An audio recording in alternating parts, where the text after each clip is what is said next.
اور اتنے دن پڑھے جائیں اور قرآن تقسیم ہو رہے ہوتے ہیں. خدا نے زندوں کی کتاب بنا کر بھیجا. ہم نے اگرچہ اس سے فائدہ ہوتا ہے مردے کو، اس سے انکار نہیں ہے، زندہ پڑھے اس کو بھی ثواب ہوتا ہے، اور یہ ثواب وہ آگے منتقل بھی کر سکتا ہے، کسی میت کو ہو سکتا ہے یہ. لیکن اصل قرآن تھی کتاب ہدایت، لوگوں کو زندگی سکھانے کے لیے آئی تھی، زندگی کے آداب سکھانے کے لیے آئی تھی. ہم نے اسے بنا لی مردوں کو بخشانے والی کتاب. مجالس کا بھی یہی عالم ہے. مجالس اور یہ مسائل بار بار جو ہم پڑھے جاتے ہیں، اس کا ہدف یہی تھا کہ انسان راہ عبودیت میں مشکلات کو پہچانے، اور اس سے پہلے وہ لوگ جو ان مشکلات سے دوچار ہوئے ہیں اور اس کے باوجود انہوں نے جس طرح اللہ کی راہ میں اور اپنے امام کی اطاعت میں ثابت قدمی کا مظاہرہ کیا ہے، وہ درس ہم ان کی ذات سے لیں تاکہ زمانے کے امام کی اطاعت میں ثابت قدمی کا مظاہرہ ہم بھی کر سکیں. اصل ہمارا ہدف یہ ہے. اب آپ خود غور کریں کہ ہر سال محرم کی جو مجالس ہوتی ہیں، کیوں ہم بار بار وہی مسائل وہی رپیٹ ہوتا ہے، کیوں سننا پسند کرتے ہیں؟ حالانکہ یہ ساری ہستیاں اس وقت کہاں ہیں؟ خدا کی رحمت میں غرق ہیں، عالم برزخ میں ہیں. اور خدا نے شہداء کو اجر دیا ہوا یا نہیں دیا ہوا؟ سارے مقام مہجور میں. مصائب کیوں ہم نے سننا ہے؟ کیوں مولا عباس کا سننا ہے؟ کیوں حبیب کا سننا ہے؟ کیوں سید الشہداء کا سننا ہے؟ کیونکہ ایک حسین ابھی موجود ہے، اس کو حبیب بھی چاہیے، عباس بھی چاہیے، اسے حر بھی چاہیے، اسے یہ سارے کردار چاہیے. کردار سنیں گے تو کردار بنیں گے. وہ تلقین ہے، مجالس تلقین ہے کہ حسین باقی مہدی کی شکل میں، ایک کربلا باقی، ابھی ایک جنگ باقی، اور اس کے لیے یہ سارے کردار چاہیے. بار بار سننے کا مطلب یہی ہے کہ ہم سنیں، تلقین ہو، وہ چیز وہ قالب بن کر ہمارے وجود پہ سما جائے، ہم بھی وہ بنیں. چونکہ جب یہ دوبارہ جنگ ہوگی ظالموں کے ساتھ، جب یہی حسین زمان عالم کفر کے مد مقابل، عالم شرک کے مد مقابل، یہ دشمنان اہل بیت کے مد مقابل کھڑے ہوں گے، ناصر اسی طرح جان دیں گے جیسے کربلا میں. ہدف یہ ہے مجلس کا. ہاں اب اس میں ضمنی فائدے ہمیں کیا ہیں؟ ہمارے گناہ بھی معاف ہو رہے ہیں، ذکر اہل بیت سننے کا ثواب بھی ہو رہا ہے. یہ سارے ضمنی فوائد ہیں، یہ ہونے چاہیے، ان کا انکار نہیں ہے. لیکن ہدف یہ نہیں ہے.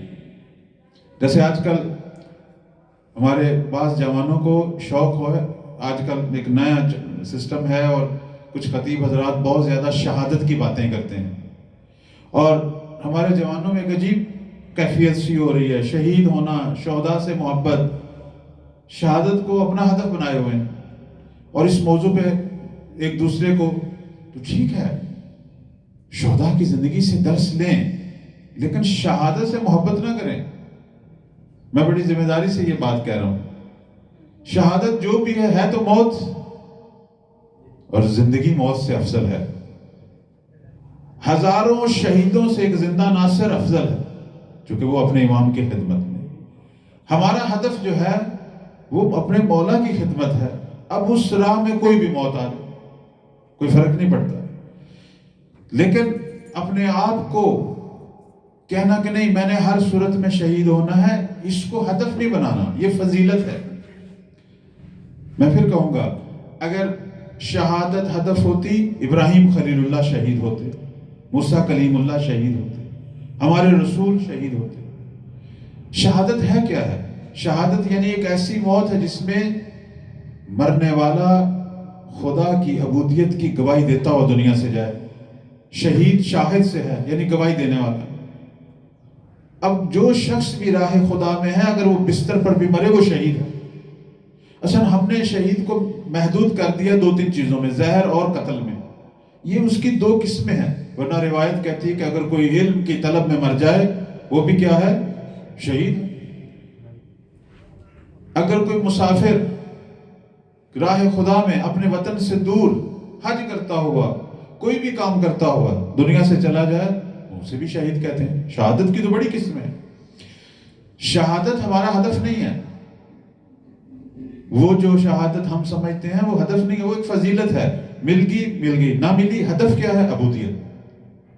ہدف خدا کی عبادت ہے، ہدف اپنے امام کی نصرت ہے، وہ جس حالت میں مل جائے. اب اس میں خدا کو جو ہماری موت پسند آئے ہم راضی ہیں اس پہ، وہ خدا نے فیصلہ کرنا ہے۔ مجھے بڑا افسوس ہوتا ہے، میں بسا اوقات مولا امام زمان اجل اللہ فرج الشریف کے جو پروگرام ہوتے ہیں اس میں بسا اوقات ایک سوالات کا ہم رکھتے ہیں، بعض لوگ فوراً یہ سوال کرتے ہیں، ان کا پہلا سوال ہی یہی ہوتا ہے، ہم نے سنا ہے کہ ایک خاتون امام زمان کو پتھر سے کیا کرے گی؟ شہید۔ آپ نے بھی سنی ہے نا ایسی بات؟ میں انہیں سب سے پہلے کہتا ہوں کہ یہ روایت ہے، انکار نہیں ہے، لیکن ضعیف ہے۔ اس روایت کو ہمارے علماء نہیں مانتے کیونکہ اس کا کوئی راوی نہیں۔ دوسری بات یہ ہے، آج ایک چھوٹے سے ملک کا صدر، اس کی سکیورٹی پہ کتنا کام ہوتا ہے۔ کجا جو پوری زمین کا مالک ہو، مشرق و مغرب جس کے اختیار میں ہے، اس کی سکیورٹی پہ کوئی کام نہیں ہوگا کہ ایک کمزور عورت اٹھ کے اسے پتھر سے شہید کر دے، یعنی امام اپنے دفاع پہ قادر۔ یہ کیا بات ہے؟ حالانکہ روایت یہ کہتی ہے کہ مولا کے ناصر دو حصوں میں تقسیم ہوں گے، ایک حصہ ناصروں کا صرف اپنے امام کی حفاظت پہ معمور ہوگا، وہ امام کے گرد ہمیشہ حلقہ باندھ کے رکھیں گے، کیونکہ دنیا کے بڑے بڑے ظالموں سے جنگ ہونی ہے اور سب سے زیادہ خطرہ امام کی جان کو ہے، اور بڑی تعداد میں ناصر جان دیں گے کہ مہدی کی جان بچی رہے۔ لہذا کوئی ایسی بات ثابت نہیں ہے۔ اب مہدی نے 70 سال حکومت کرنی ہے، خدا کو کیسی موت پسند ہے وہ خدا جانے اور امام جانے، ہمیں نہیں معلوم۔ لیکن میں ایک اور چیز کی طرف آ رہا ہوں، کیا یہ مقام شرم نہیں ہے کہ ایک امام جو بھی زندہ ہے، جس کا بھی ظہور نہیں ہوا، جو بھی سانس لے رہا ہے، اور ہم اس کی موت کی باتیں شروع کر دیں؟ بھئی ہمارا باپ ہمارے سامنے بیٹھا ہو، ہم کہیں کہ آپ نے کس طرح مرنا ہے، کون آپ کو مارے گا، تو لوگ کیا کہیں گے؟ شرم کی بات ہے، تم اپنے باپ کی زندگی کی باتیں کرو، اس کی سلامتی کی باتیں کرو۔ کتنی عجیب بات ہے، آیا امام کے دل کو ضرب نہیں لگتی جب شیعوں کا سوال ہی مولا کی موت پہ ہوتا ہے کہ امام نے کیسے دنیا سے جانا؟ بھئی بات تو ایسے ہونی چاہیے کہ ہماری زندگیاں بھی ہمارے امام کو لگیں۔ اصل یہ بات سوچنے بھی نہیں چاہیے کہ مولا کی کیسے۔ کچھ عجیب سی بات ہے، ہمارے شیعوں کا ایک مزاج ہے، پتہ نہیں میری باتیں آپ کو بری لگ رہی ہوں یا اچھی لگ رہی ہوں، مجھے نہیں پتا۔ ایک صلوات پڑھنے والا محمد و آل محمد۔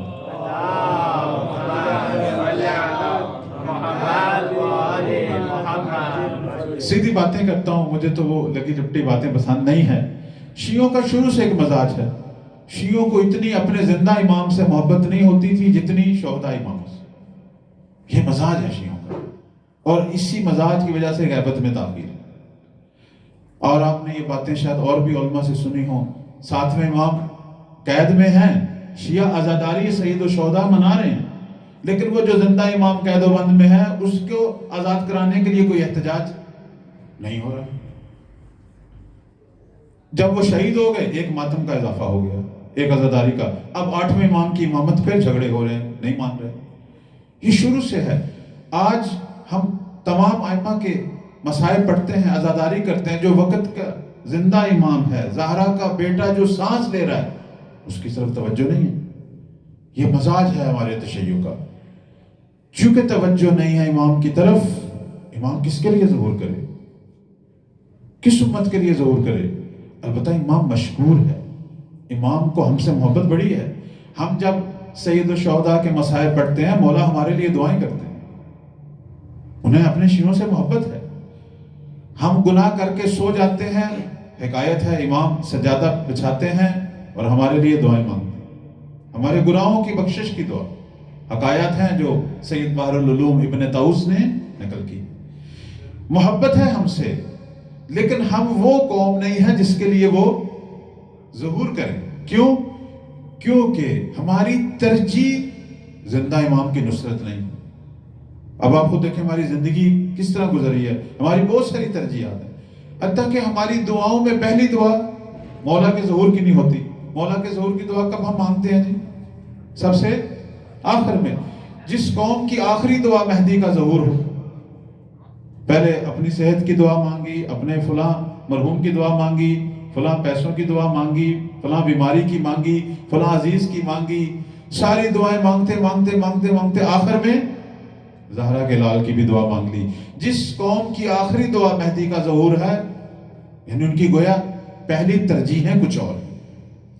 امام اس قوم کے لیے ظہور کریں گے کہ جو اللہ سے پہلی دعا مولا کا ظہور مانگیں گے، جو کہیں گے ہمیں باقی کسی چیز کی ضرورت نہیں ہے، جن کا ہم و غم امام ہوں گے، جو اپنی زندگی کا ہدف یہ رکھیں گے کہ ہم سب جو کچھ کر رہے ہیں ان کے لیے کر رہے ہیں، ان کے لیے تیار ہو رہے ہیں. میں کاروباری ہوں، میں طالب علم ہوں، میں ڈاکٹر ہوں، میری یہ صلاحیت میرے امام کے لیے ہے، اس کا ہدف یہ ہے. اب ایک آدمی ڈاکٹر بنا ہے، فیس لے جو تیری جائز فیس بنتی ہے، لیکن اگر کوئی نہیں دے سکتا تو خدا کی خاطر امام کا سپاہی بن کر اس کا فری علاج کر دے.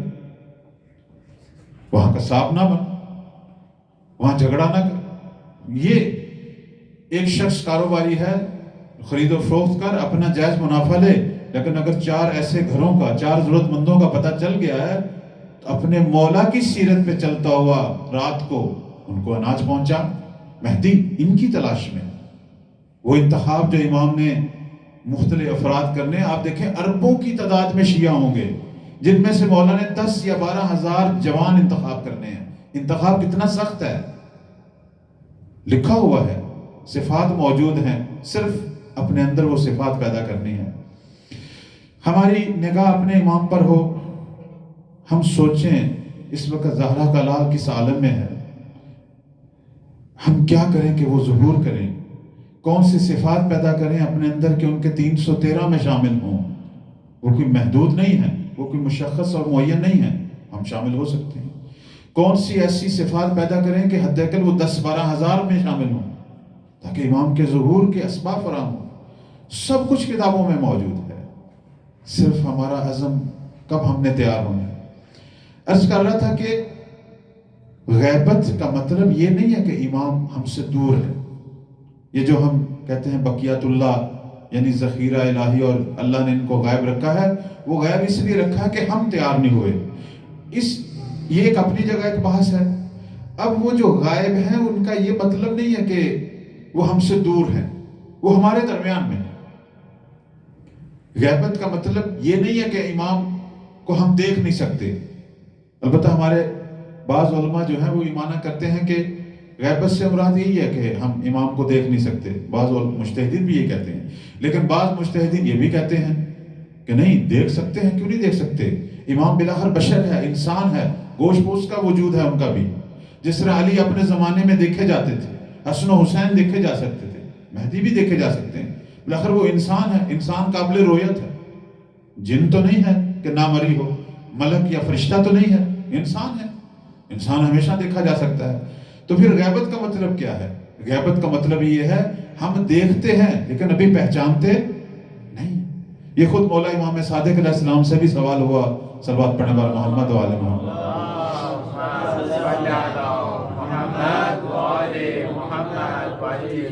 کہ قائم کی غیبت سے مراد کیا ہے؟ انہوں نے فرمایا کہ غیبت سے مراد یہ ہے کہ خدا مومنوں اور مہدی کے درمیان ایک حجاب قرار دے گا کہ لوگ ان کو دیکھیں گے لیکن پہچانیں گے نہیں. پھر انہوں نے مثال دی، جس طرح یوسف کے بھائی مصر میں یوسف کو دیکھتے تھے لیکن پہچانتے، ہاں جب یوسف نے بتایا تو پھر پہچانا. جب مولا اپنی آمد کا اعلان کریں گے، اپنی شناخت کروائیں گے، پھر ہم بھی پہچانیں گے. کہتے ہیں کہ جب مولا کا ظہور ہوگا کعبہ سے اور امام جب دنیا کو اپنا چہرہ دکھائیں گے اور وہ خطبہ دیں گے، اس وقت بہت سارے لوگ کہیں گے ہم نے پہلے انہیں کہیں دیکھا تھا. ہو سکتا ہے ہماری گناہگار آنکھوں نے دیکھا ہو. امیر المومنین صلوات اللہ علیہ بھی یہی فرماتے ہیں. جب ان سے سوال ہوا قائم کی غیبت کا تو فرمایا کہ وہ اپنی غیبت کے زمانے میں وہی رہیں گے جہاں ہمارے شیعہ رہتے ہیں. آخر امام نے کہاں رہنا؟ یہ جھوٹ ہے، یہ افسانہ ہے کہ جزیرہ خضرا ہے یا کوئی برمودا جگہ ہے، اس کی کوئی حقیقت نہیں. یہ تو 500-600 سال پرانے قصے ہیں، حدیثیں 1400 سال پرانی. اور یہ حدیث بھی نہیں ہے کوئی خضرا وغیرہ. وہ ایک قصہ ایک آدمی کا جسے علامہ نے علامہ مجلسی نے بہار میں لکھ دیا، وہ روایت نہیں، چونکہ بہار الانوار ایک ایسی کتاب ہے جس میں احادیث بھی ہیں اور لوگوں کے بنائے ہوئے قصے بھی ہیں، قصہ لکھ دیا انہوں نے، چونکہ اس میں ذکر تھا امام مہدی کا، لیکن یہ حدیث نہیں ہے، اس لیے ہمارے علماء اس کا انکار کرتے ہیں، کہتے ہیں کہ پہلی تو بات ہے کہ احادیث یہ کہتی ہیں کہ مہدی وہاں رہیں گے جہاں شیعہ رہتے ہیں، خود امیر المومنین کا فرمان ہے، فرماتے ہیں کہ ہمارے قائم غیبت کے زمانے میں وہیں رہیں گے جہاں شیعہ رہتے ہیں، اور پھر فرمایا وہ مشرق سے مغرب تک سفر کریں گے، چونکہ شیعہ ہر جگہ آباد ہے، اور مولا ایک جگہ پہ زیادہ دیر نہیں رہ سکتے، کیونکہ اب اس میں ہمارے علماء یہ کہتے ہیں کیونکہ اللہ نے انہیں ہمیشہ جوان رکھا ہوا ہے، ہمیشہ جوانی کے عالم میں، یہ خدا کا معجزہ ہے، خدا نے انہیں جوان رکھا ہوا ہے، اور جوان شخص ایک جگہ پہ زیادہ نہیں رہ سکتا، ظاہر لوگوں کو شک پڑ جائے گا، بھئی ہم بچے تھے یہ اسی طرح جوان ہیں، ہم جوان ہیں یہ جوان، ہم بوڑھے ہو گئے، تو امام اپنی جگہ بدلتے ہیں، مشرق سے مغرب تک سفر یہی ہے، اور پھر معصوم فرماتے ہیں کہ وہ انہی گلیوں میں انہی راہوں میں قدم رکھے گا جہاں تم شیعہ رکھتے ہو، اور تمہارے گھروں میں بھی آئیں گے، ظاہر ہمارے گھروں میں بسا اوقات پروگرام ہوتے ہیں، مولا آتے ہیں، آ سکتے ہیں، البتہ اس کا مطلب یہ نہیں ہے کہ وہ اس طرح آئیں کہ ہمیں پتہ نہ چلے۔ آج ایک جگہ پہ خواتین کا ایک اجتماع تھا، تو میں نے وہاں اس موضوع پہ گفتگو کی، وہ بھی یہی پوچھ رہی تھی، تو میں نے کہا کہ آپ کے اجتماع میں تو نہیں آئیں گے چونکہ امام مرد ہے، ظاہر خواتین کے اجتماع میں وہ کیسے آئیں؟ وہ کہتے نہیں ہمارا تو عقیدہ ہے، ہم جب بھی کوئی مجلس محفل کرتے ہیں مولا ہمارے درمیان، میں کہا وہ کیسے، آپ ساری نامحرم ہیں؟ وہ نہیں، کیسے مولا ہم سے نامحرم ہیں؟ میں نے کہا امام اپنی امت کی خواتین سے شادی کر سکتا ہے یا نہیں کر سکتا؟ کر سکتا ہے، تو آپ سب نامحرم ہیں، کیسے آئیں گے آپ کے درمیان؟ ہاں کوئی مردوں کا پروگرام ہو کسی گھر میں، وہاں وہ آئیں گے آپ دیکھیں گے بھی، لیکن آپ انہیں پہچانیں گے نہیں، لیکن میں نے کہا آپ بیبیوں کے محفل میں نہیں آئیں گے۔ پھر میں نے کہا مایوس نہ ہو، امام اپنے علم کے ذریعے موجود ہے ہر جگہ۔ آج کل ہم دنیا نے اتنی ترقی کر لی ہے کہ بہت ساری جگہوں پر فزیکلی ہمیں جانے کی ضرورت نہیں ہوتی، ہم اپنے ناقص علم سے اتنی ترقی کر گئے ہیں۔ تو میں نے ان بیبیوں کو کہا یہ جو میں آپ سے بات کر رہا ہوں اور آپ مجھ سے بات کر رہی ہیں، مہدی دیکھ بھی رہا ہے اور سن بھی رہا ہے۔ آج ہماری ٹیکنالوجی اتنی ترقی، 4 کیمرے یہاں لگ جائیں، دنیا لائیو ہمیں دیکھ بھی رہی ہے، سن رہی ہے، ساری باتیں سنی ہے، ایک ایک کو دیکھ بھی رہی ہے، لیکن وہ ہمارے درمیان موجود۔ تو جب ناقص علم میں ہم یہاں تک پہنچ گئے ہیں، تو جو اللہ کے سارے علوم کا مالک ہے وہ اپنے علم کے ساتھ ہر جگہ موجود ہے۔ امام کے بارے میں یہ جو ہم کہتے ہیں کہ وہ ہر جگہ موجود ہیں، وہ اپنے علم سے، وہ جس جگہ کے بارے میں چاہے اس کا فوری علم پیدا کر لیتے ہیں۔ لیکن فزیکلی طور پر ہم کہیں کہ وہ خواتین کی محفل میں، تو میں نے کہا اس محفل میں ہی ایک مرد ہوں، کوئی اور مرد نہیں ہے، لہذا فزیکلی طور پر وہ یہاں نہیں ہے، ہاں وہ اپنے علم کی بدولت یہاں ہے۔ یہ ہوا جو آج ہم نے مسخر کی اور ہماری لائیو تصویریں ویڈیو بھیج رہی ہے، یہ ان ہستیوں کے پاس 1400 سال سے مسخر ہے۔ یہ تو ائمہ اس زمانے میں بھی دیکھتے تھے، شیعہ کوفہ میں ہے، امام مدینہ میں ہے، امام مدینہ میں بیٹھ کر کوفہ کے شیعوں کو دیکھ بھی رہا ہے، ان کی باتوں کو بھی سن رہا ہے۔ یہی ہوا پیغام پہنچا رہی ہے۔ صلوات پڑھیں بار محمد و آل محمد۔ اللہم صلی علی محمد و آل محمد۔ تو امام غائب ہونے کا مطلب یہ نہیں ہے کہ وہ ہم سے دور ہیں، ہمارے درمیان میں ہے، کسی جگہ پہ وہ اپنے وجود کے ساتھ ہمارے درمیان میں ہے، اور باقی جگہوں پر وہ اپنے علم کے ساتھ ہمارے درمیان میں ہے۔ اور اب تو جتنی یہ ٹیکنالوجی ترقی کرے گی، جتنا علم بڑھے گا، لوگوں کو بہت سارے معجزات ان کی حقیقت سامنے آ جائے گی۔ وہ معجزے ہے ہی نہیں تھے، وہ ائمہ کے علوم کے کرشمے تھے، دنیا انہیں معجزے سمجھ رہی تھی، وہ علم تھا۔ تو خلاصہ یہ ہے کہ دنیا کی کوئی جگہ حجت خدا کی نگاہ سے خالی نہیں ہے۔ امام ہر جگہ پہ حاضر نہیں ہے، ناظر ہے۔ وہ ہستی جو ہر جگہ پہ حاضر ہے وہ فقط پروردگار۔ فرق ہے خدا اور ولی میں، خدا ہر جگہ پہ حاضر بھی ہے اور ناظر، یعنی کوئی جگہ اس کے وجود سے خالی نہیں، لیکن امام ہر جگہ پہ حاضر نہیں ہے۔ امام اگر مدینہ میں ہے تو مکہ میں نہیں ہے، جو جسم ہے، جسم محدود، خدا تو جسم و جسمانیت سے پاک ہے، امام جسم ہے، اور جسم جب ایک جگہ پہ ہوتا ہے دوسری جگہ پہ امام اگر مکہ میں ہے تو مدینہ میں نہیں ہے، اگر مشہد میں ہے تو اس وقت کم میں نہیں ہے، لیکن ناظر ہے۔ آج ہم انسان اپنے علم کی بدولت ہزاروں میل دور بیٹھے لائیو ناظر ہوتے ہیں، تو وہ خدا کے علوم سے مجاہز، خدا کا سپاہی، جس کے بارے میں ہمارے پیغمبر فرماتے ہیں کہ مہدی تمام علوم کا وارث، اللہ نے جتنے علوم دینے ہیں بشر کو وہ سارے مولا کو عطا کیے، تو وہ اپنے علم کی بدولت ہر جگہ پہ ہے۔ مثلا یہاں اگر وہ اپنے جسم کے ساتھ نہیں ہیں لیکن علم کے ساتھ ہیں، یہی ہوا مسخر ہے، ہماری سب کی کیفیتیں بھی منتقل کر رہی ہیں۔ ابھی انسان کا علم تو بہت ناقص ہے، اس لیے میں یہ عرض کیا کرتا ہوں کہ عریضہ جب ہم لکھتے ہیں تو وہ پانی میں ڈالنے کی ضرورت نہیں ہے، تو لکھ رہا تھا انہوں نے پڑھ لی۔ ہم ناقص علم میں آپ لکھتے ہیں تو لوگ پڑھ لیتے ہیں، اتنی ترقی ہو گئی ہے، آپ ایسے میسنجر ہیں، آپ لکھ رہے ہیں ہزاروں میل بیٹھا دور، اسی وقت پڑھ رہا ہے، آپ نے لفظ لکھا ہے اس نے پڑھ لیا ہے۔ تو جب ناقص علم انسان، ایک خاطی گناہگار انسان اتنا پاورفل ہو گیا ہے کہ اپنی بات جو لکھ رہا ہے اسی وقت ہزاروں میل دور پہنچا رہا ہے، تو خدا کا ولی اور اس کے جو علوم، اس کے مد مقابل تو ہم کچھ بھی نہیں ہیں۔ ہم بھی جب لکھتے ہیں وہ پڑھ لیتے ہیں، ہمیں روز لکھنا چاہیے، ہم بولتے ہیں وہ سن لیتے ہیں، ہم سوچتے ہیں وہ سمجھ جاتے ہیں، یہ خدا کے علوم ہیں۔ امام کو اس پیرائے میں دیکھیں، وہ حجت خدا ہے، وہ زمین پر خلیفہ خدا ہے، اللہ نے اپنی تمام طاقتوں کا مرکز اسے قرار دیا۔ لیکن یہ سب ائمہ کے لیے ایک شرط ہے، یہی شرط امیر المومنین کے لیے بھی تھی کہ حکومت تب کرنی ہے جب لوگ چاہیں، یہ شرط ہے، وہ چاہے علی ہو یا مہدی ہو۔ حکومت لوگوں پر کب کرنی ہے؟ جب لوگ خود چاہیں، جب لوگ خود تجھے پکاریں۔ اگر لوگ تجھے نہیں چاہتے، امام باقی کام کرتے ہیں، ہدایت کا کرتے ہیں، علم کا کرتے ہیں، تربیت کا کرتے ہیں، لیکن لوگوں پر حکومت نہیں کریں گے۔ اتنے پروردگار کی طرف سے انبیاء آئے، حکومت کس نے کی؟ داؤد نے، سلیمان نے، یوشع بن نون نے، موسیٰ نے، خود ہمارے پیغمبر نے۔ کب؟ جب لوگوں نے خود چاہا۔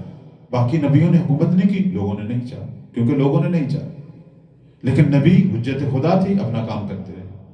حکومت شرط نہیں ہے نبی امام کے لیے، شرط عصمت ہے، شرط علم ہے، شرط منصوص من اللہ ہونا ہے، شرط ہادی ہونا ہے، شرط حجت ہونا ہے، یہ شرائط ہیں اس کی۔ حکومت شرط نہیں ہے۔ ہاں کب واجب ہوتی ہے امام پر؟ جب لوگ حجت عوام کریں۔ اب امام اس وقت بھی ہادی ہیں، ہمارے مربی ہیں، ان کے علوم سے ہم فائدہ اٹھا رہے ہیں، ان کے علم ہم تک پہنچ رہے ہیں، چاہے فقہا کے ذریعے چاہے باطنی علوم ہم تک پہنچ رہے ہیں۔ امام کی نگاہوں سے دور نہیں ہیں، ان کی برکات ہمیں مل رہی ہیں۔ بہت سارے گناہوں کا عذاب آ رہا ہوتا ہے ہم پر، مولا کی دعائیں اس عذاب کو روک دیتی ہیں، ان کا لطف ہم کو شامل حال ہے، یہ ساری چیزیں ہیں۔ لیکن مہدی کب حکومت کرے گا؟ جب ہم چاہیں گے، جب ہم پکاریں گے۔ امام ہمارے تمام امور پر ناظر ہیں، اپنے آپ کو کبھی بے وارث نہیں سمجھنا چاہیے۔ امام موجود ہیں، ہم سب پر ان کی نگاہ ہے، ایک ایک فرد پر، ایک ایک فرد پر، چاہے وہ فقی ہو یا ایک عام شخص ہو، مولا کی نگاہ سے دور نہیں ہے۔ وہی نگاہ علمی، جسے میں بار بار کہوں گا، نگاہ علم۔ لازمی نہیں ہے کہ آپ کہیں آنکھ، کہ وہ مولا ہر ایک آدمی کو اپنی فزیکی آنکھ سے نہیں، نگاہ علم، ان تک ایک ایک پل کی خبر پہنچتی۔ بلکہ ہمارے پاس روایات ہیں، وہ جو باب ہے عرض اعمال کا، اس میں احادیث ہیں کہ بعض حدیث کہتی ہیں ہر روز کے اعمال پہنچتے ہیں، بعض کہتی ہیں ہفتے کے بعد، وہ مختلف احادیث ہیں۔ لیکن امام جب چاہے جس جگہ کا علم اسے خدا مہیا کر دیتا ہے، چونکہ وہ حجت، وہ واسطہ فیض ہے۔ اب یہ علیحدہ بات ہے، کوئی اسے مانے نہ مانے، وہ ایک علیحدہ مسئلہ ہے۔ وہ جو اسے نہیں بھی مان رہا، وہ اس کے لیے بھی شفیق باپ کی مانت۔ امام ہوتا ہی ایسے۔ مولا نے جب ظہور کرنا ہے، یہ غلط بات ہے جو بعض دفعہ ممبر سے ہوتی ہے کہ قتل و غارت کا ایک بازار گرم ہو جائے گا۔ بعض دفعہ ڈرا دیا جاتا ہے ممبروں سے کہ یہ جو گناہگار شیعہ ہیں سب قتل ہو جائیں گے۔ نہیں، اس کی کوئی حقیقت نہیں ہے۔ امام مظہر رحمت پروردگار ہے، توبہ کا دروازہ کھلا ہوا ہے، مولا خود توبہ کی طرف مائل کریں گے، لوگوں کو راہ ہدایت دکھائیں گے، گناہگاروں کو راہ ہدایت دکھائیں گے۔ حتیٰ کہ مولا کی حکومت میں یہودی، کافر، مشرک، ہندو وہ بھی ایک زندگی گزار سکتا ہے، تو ایک گناہگار مومن کیوں نہیں گزار سکتا؟ امام کا کام ہدایت دینا ہے۔ امام کسی کو زبردستی مسلمان نہیں کریں گے۔ ہماری احادیث نہیں کہتی کہ مہدی نے طاقت کے زور پر لوگوں کو مسلمان کرنا ہے۔ حدیث یہ کہتی ہیں کہ انہوں نے زمین کو عدل سے بھرنا ہے۔ یہ عدالت مہدی ہوگی جو لوگوں کو مہدی کے دین کی طرف کھینچے گی۔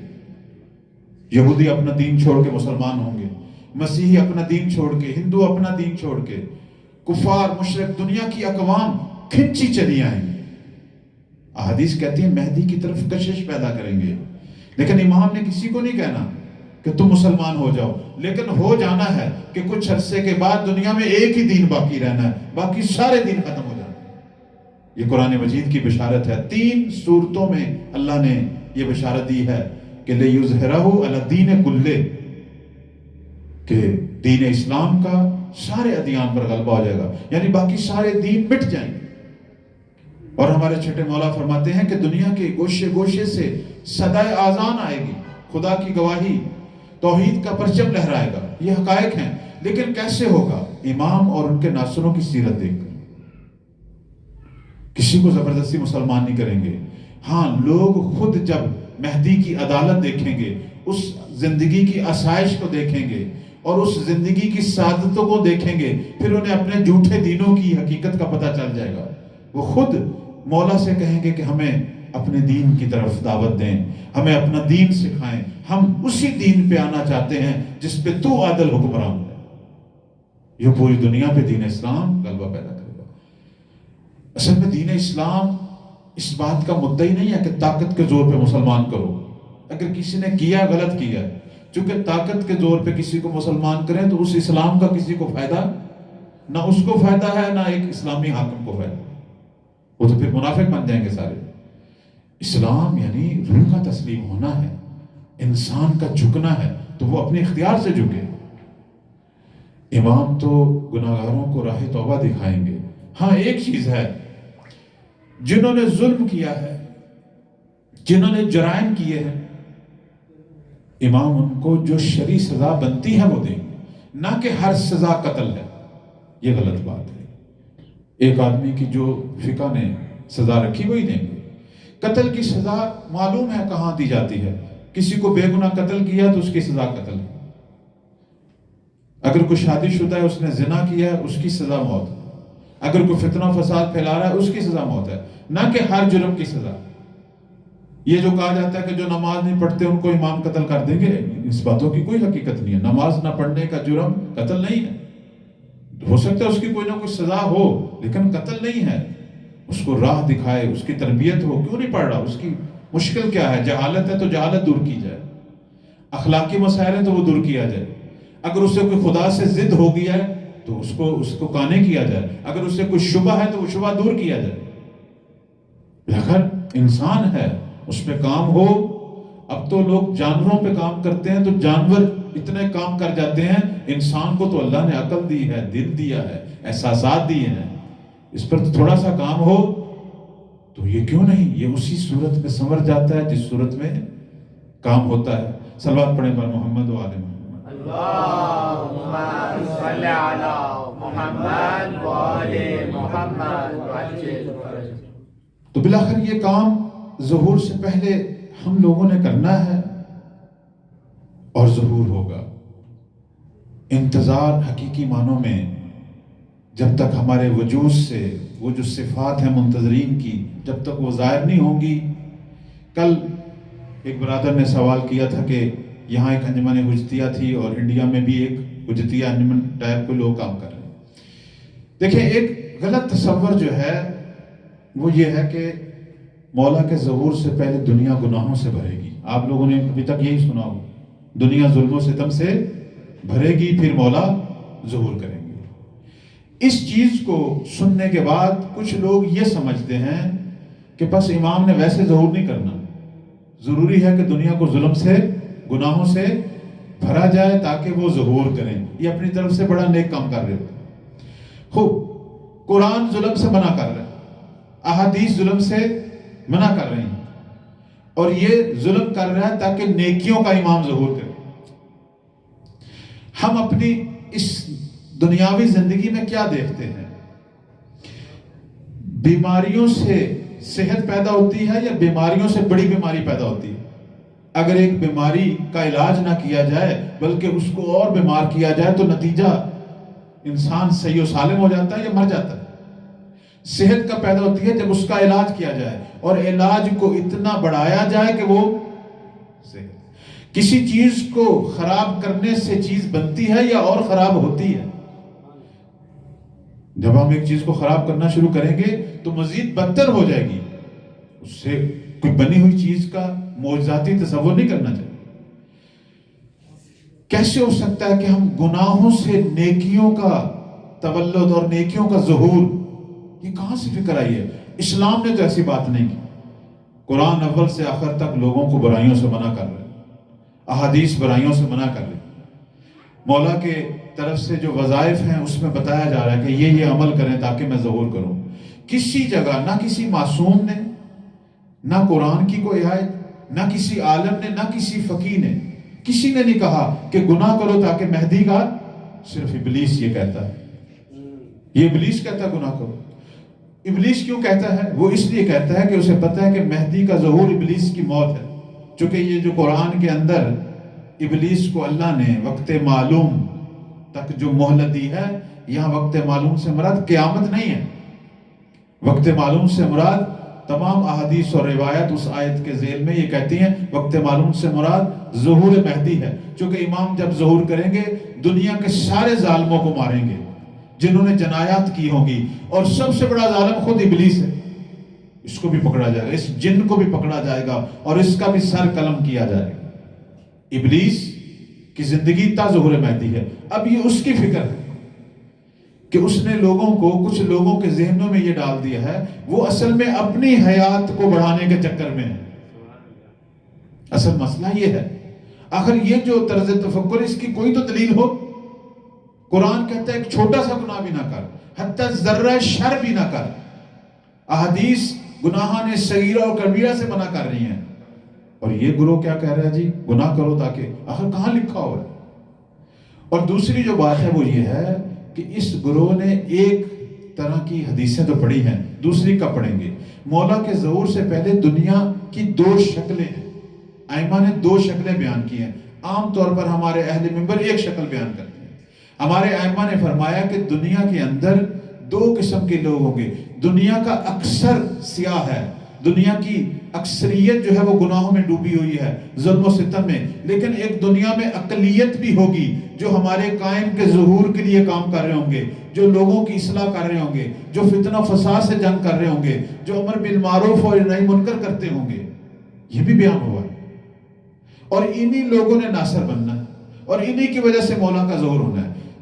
ہمارے ائمہ نے یہ نہیں کہا دنیا ظلم سے بھرے گی، فرمایا دنیا کی اکثریت ظلم سے آلودہ ہوگی، لیکن اس کے مد مقابل ایک اقلیت بھی ہوگی کہ جو نور کی مانند زمین کے مختلف جگہوں پر وہ چمک رہے ہوں گے۔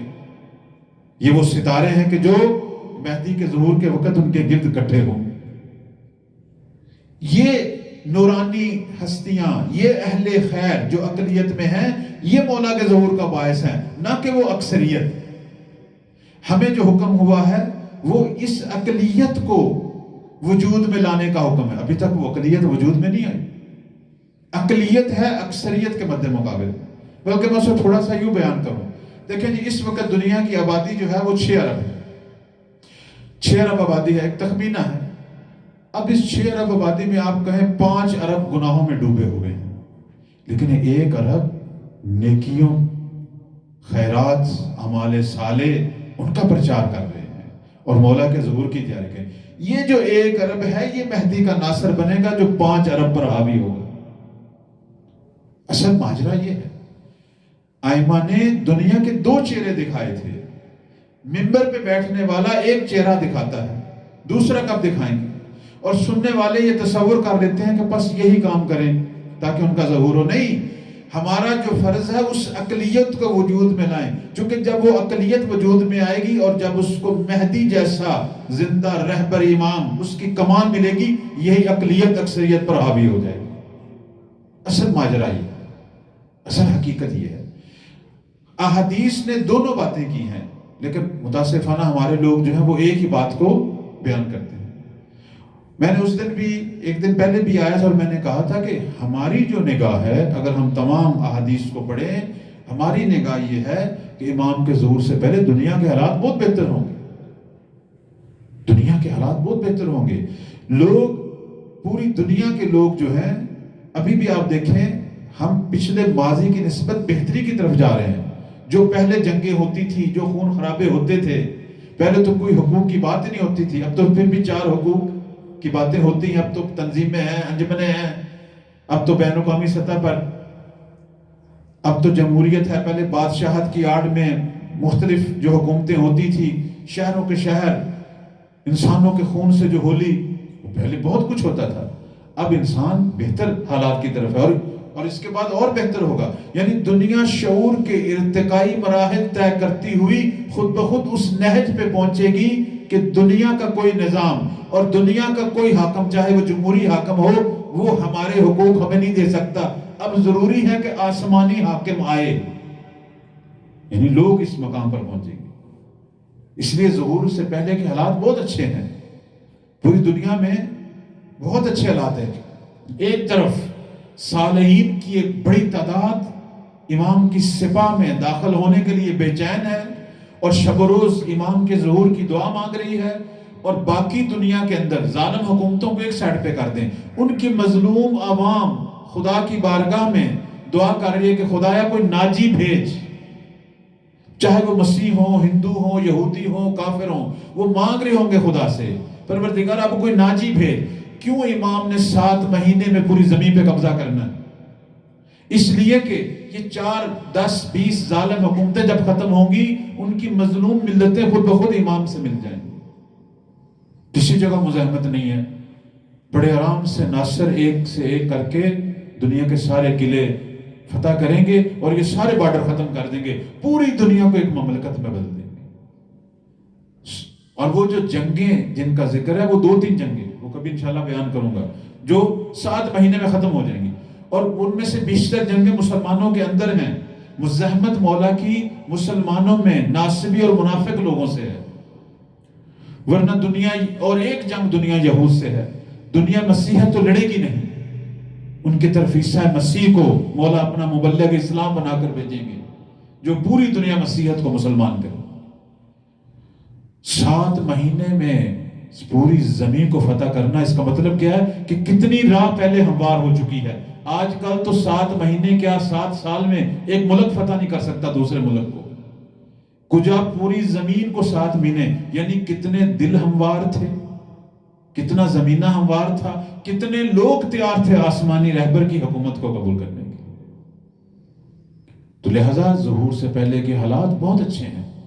اگر آپ خود تصور کریں، آج کا زمانہ ہو اور 6 ارب آبادی میں 1 ارب یا 50 کروڑ صالحین ہوں، دنیا کی کیا شکل ہو؟ اب تو 1 کروڑ بھی نہیں ہے صالحین، شاید 1 لاکھ بھی نہ ہو۔ بہت سارے لوگ بظاہر مسلمان ہیں، بظاہر مومن ہیں، وہ چند ایک اعمال کی وجہ سے، ورنہ اپنے دنیاوی معاملات، حقوق، گھر باہر، کہاں اسلام ہے، کہاں ایمان ہے؟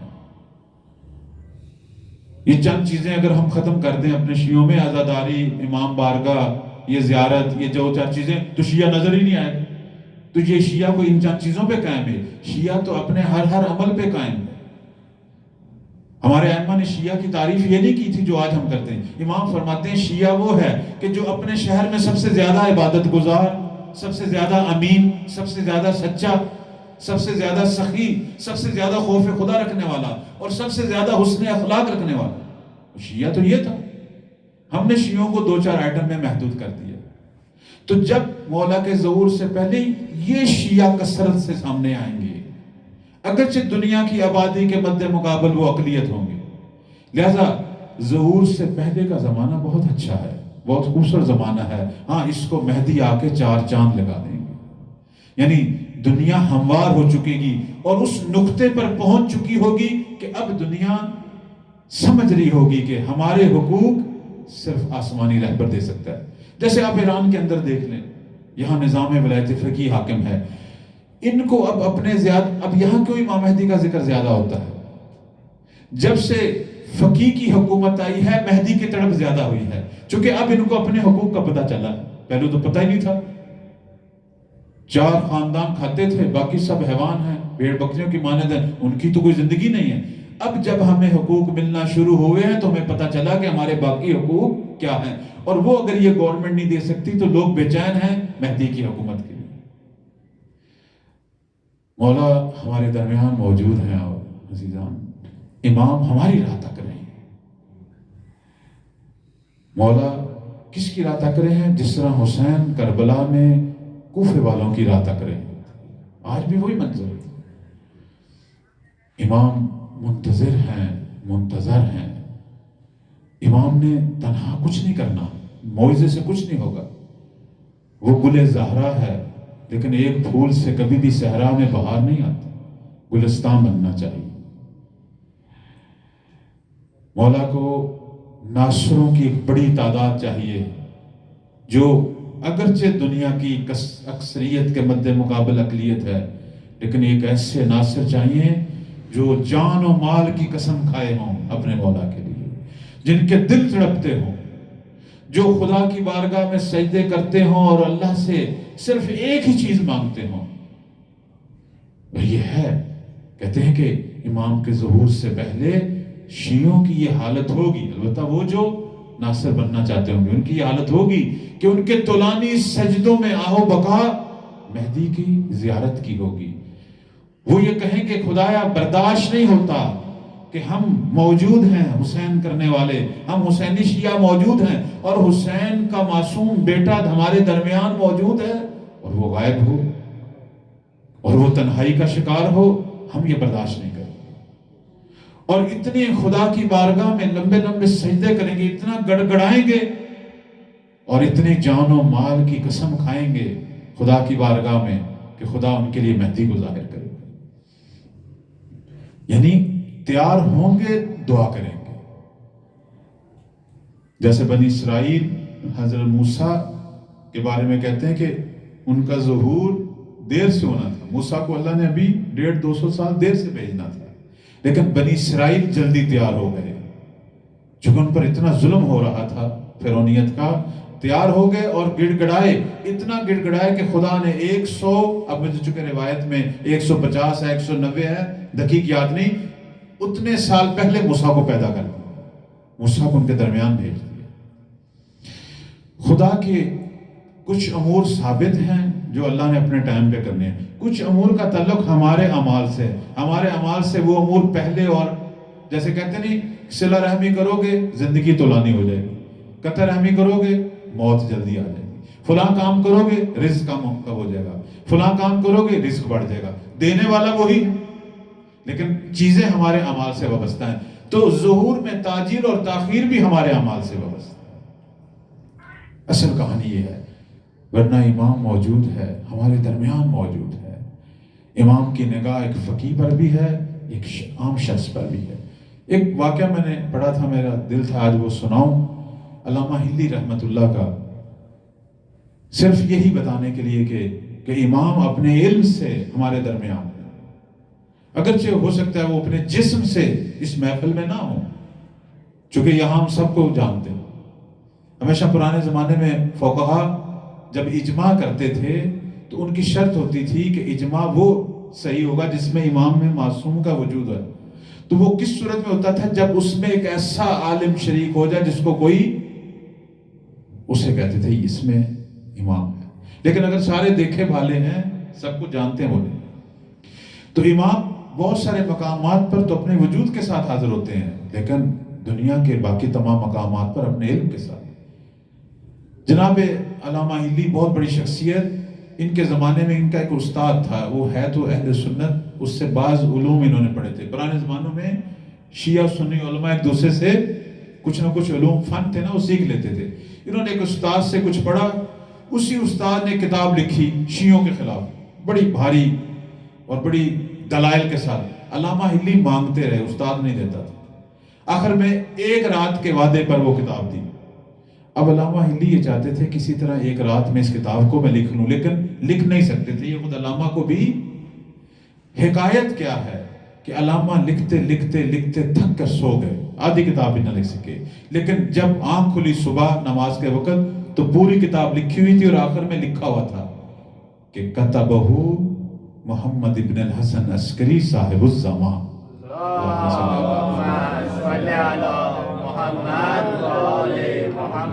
علامہ تو گھبرا نہیں، تو میرا سپاہی ہے، تو میرے دین کے دفاع کی خاطر تو کتاب لکھنا چاہتا ہے اور تجھ سے لکھی نہیں جائے گی تو میں تیرا امام ہوں نا۔ بعض ہمارے علماء کہتے ہیں کہ علامہ پر خود مولا نے نیند کو سوار کیا تھا، چونکہ یہ مسلسل جاگ رہے تھے، لکھ رہے تھے، امام وہاں موجود حاضر ہو گئے، کہا علامہ سو جاؤ۔ انہوں نے حکم دیا کہ اب تم سو جاؤ، یہ تیرا کام نہیں ہے، یہ اتنی بڑی کتاب ایک رات میں لکھی، اور امام نے خود بیٹھ کر لکھا۔ امام کی نگاہ، یعنی صرف اس واقعے میں جو اشارہ ملتا ہے وہ یہ ہے، ہم جو بھی کام کر رہے ہیں امام کی نگاہ ہوتی ہے، اور جب ہم کوئی نیک کام، بڑا کام، کوئی کار خیر جس میں ایک ملت، جو کہ علامہ بہت بڑا کام کر رہے تھے، کیوں نہیں امام کی نگاہ میں آتے؟ ہم بھی جب کوئی بڑا کام کر رہے ہوتے ہیں، دنیا کی نگاہوں سے چھپے رہے، مہدی کی نگاہ میں آ جاتے ہیں۔ اور یہ جو 313 ناصر ہیں، ان کے بارے میں مولا علی کا یہ فرمان ہے، فرماتے ہیں کہ انہیں دنیا میں کوئی نہیں جانتا ہوگا، ان کو آسمانی مخلوقات جانتی ہوں گی۔ فی الارض مجہولا لیکن فی السماء معلوما۔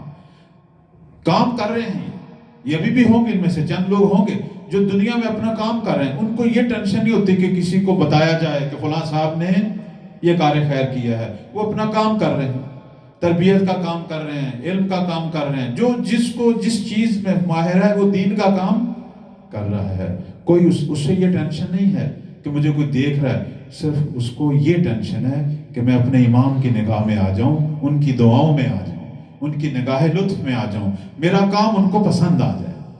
ایک سچے ناصر کی تڑپ یہی ہوتی ہے کہ میرا امام مجھ سے راضی ہے یا نہیں۔ میں یہیں پہ ختم کروں گا جناب سعید کا ذکر کرتے ہوئے۔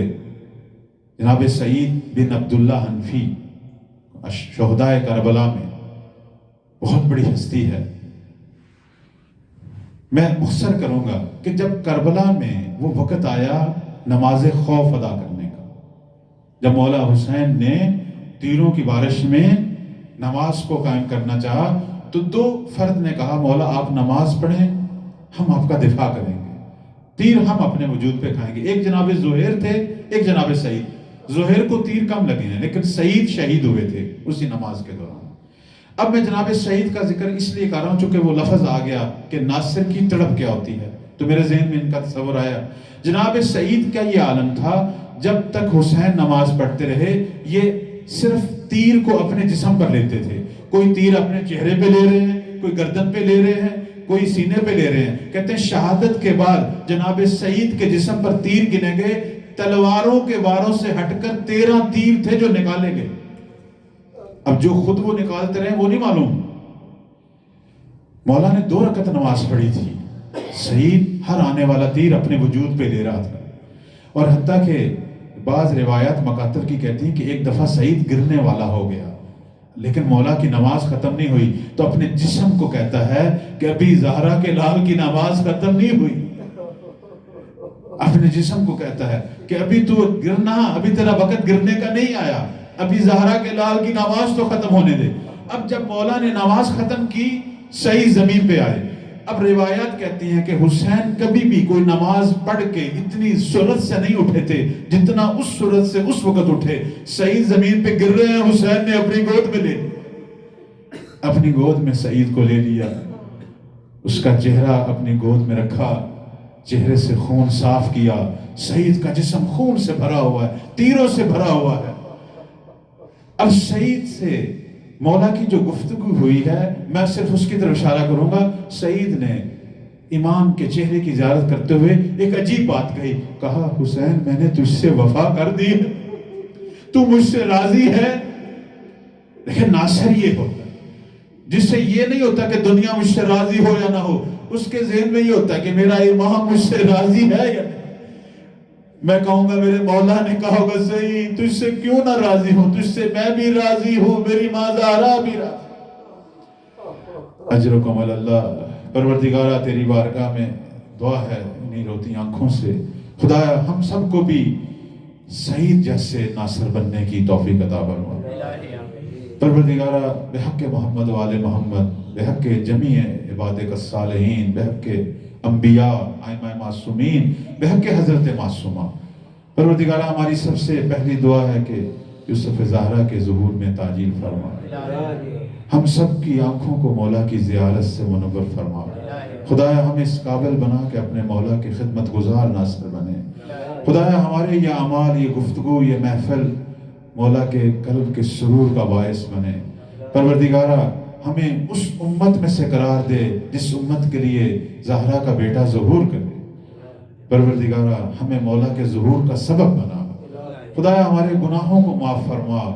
خدایا جو جو بھی حاضرین کے دلوں میں دعائیں ہیں، تو بہتر ہے دعاؤں کو جانتا ہے، ساری دعاؤں کو اپنی بارگاہ میں قبول و منظور فرما. جہاں جہاں بھی شیعہ آباد ہیں، مومنین موجود ہیں، شر دشمن، شر شیطان سے محفوظ فرما. شیعان ہند، بحرین، شیعان یمن، شیعان لبنان، فلسطین، جہاں جہاں مسلمان مورد ظلم واقع ہو رہے ہیں، خدایا ظالموں کو نابود فرما. پروردگارہ مومنین کے اندر ہمدلی اور اتفاق پیدا فرما. خدایا ہمارے اعمال کو اپنی بارگاہ میں قبول و منظور فرما.